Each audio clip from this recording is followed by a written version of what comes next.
the gap, standing for Jesus. Standing in the gap for family and friends. Standing in the gap, one love for all, so we all can make it in. In the midst right now of Black History Month. Black History Month. So we do our Standing in the Gap tribute to Black History Month, and this actual study, it just kind of coincided with Black History Month because we've been focusing the last few weeks on slavery and slavery in the Constitution, slavery in the Bible, and so it kind of coincides. But as we do Christian education, remember it's Christian and it's education. And so it's apropos that we stop and recognize Black history and educate people on that and how it relates to the Word of God. And what we've been doing is what we call our Gap News. Our Gap News, because as we talk about these things, history and all that, Black history, we want to show you how it relates to today. And so a lot of you were watching the other night when our president, Joe Biden, gave his State of the Union address.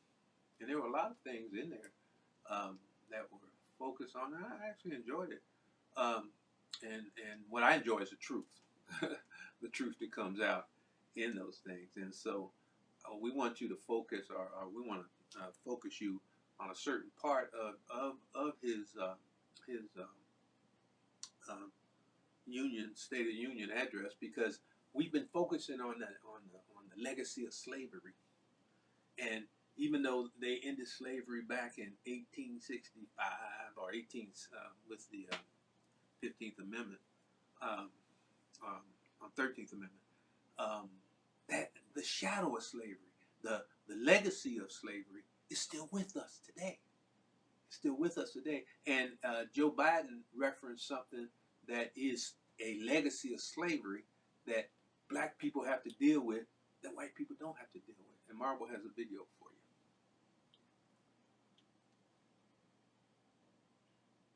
you. We have an obligation to make sure all people are safe. Public safety depends on public trust, as all of us know. But too often that trust is violated. Joining us tonight are the parents of Tyree Nichols. Welcome.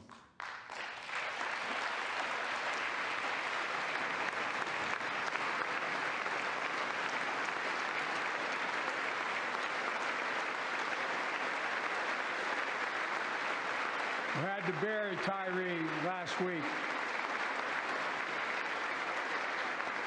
As many of you personally know, there's no words to describe the heartache or grief of losing a child. But imagine if you lost that child at the hands of the law.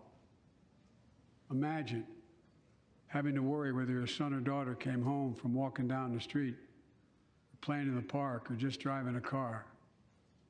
Most of us in here have never had to have the talk that brown and Black parents have had to have with their children. Bo, Hunter, Ashley, my children, I never had to have the talk with them. I never had to tell them, if a police officer pulls you over, turn your interior lights on right away. Don't reach for your license. Keep your hands on the steering wheel.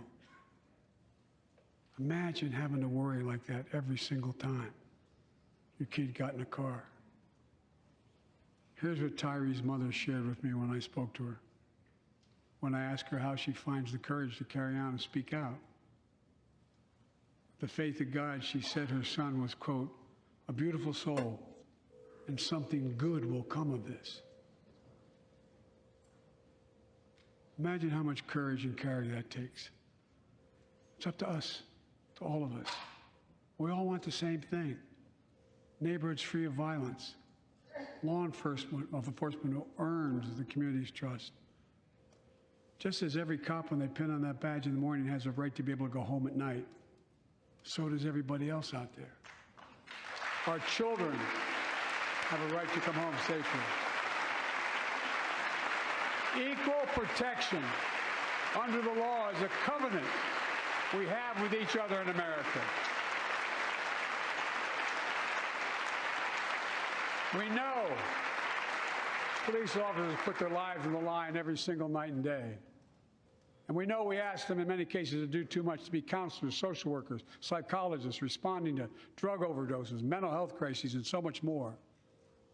In one sense, we ask much too much of them. I know most cops and their families are good, decent, honorable people, the vast majority. But they risk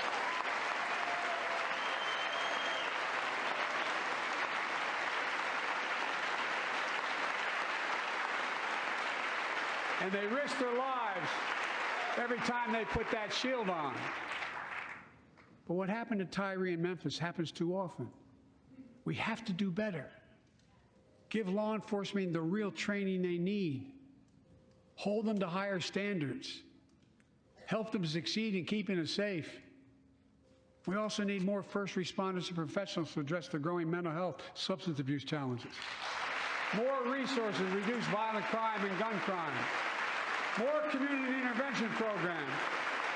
More investment in housing, education, and job training. All this can help prevent violence in the first place.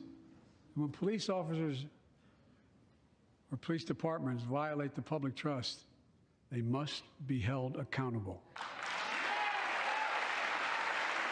With the support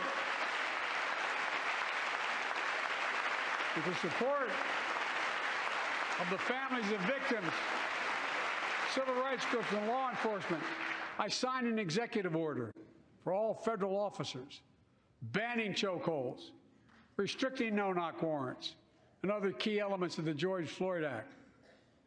Let's commit ourselves to make the words of Tyler's mom true. Something good must come from this. Something good. And all of us,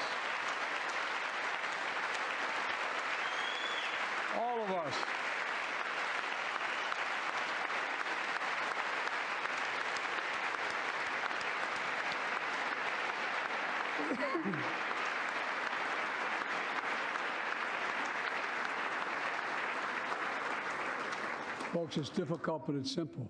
All of us in this chamber, we need to rise to this moment. We can't turn away.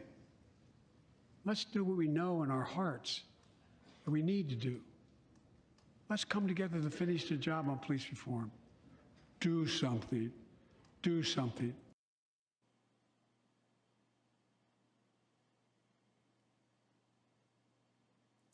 All right. You know, some people may say, well, why are we focusing on that in our Gap News? The reason is because what happened to that young man in Tennessee was a lynching. And a lot of people want to relegate lynching to hang-ins and all that, but no, it's not. It is a lynching in every aspect of that word. Now understand that the word lynching comes from somebody's name. Yes. It doesn't come from the act itself. It was adopted onto the act of hanging. But killing someone in the way without due process and in the way that they do it is a lynching. And as we talked last week, whether you tie somebody to the back of your truck and drag them all around the county, or you put your knee on their neck, or you chase them down the street and shoot a shotgun into their chest and all that, it's all lynching. It's all lynching. And so it's all a legacy of slavery. And that's what we're focusing on in this study.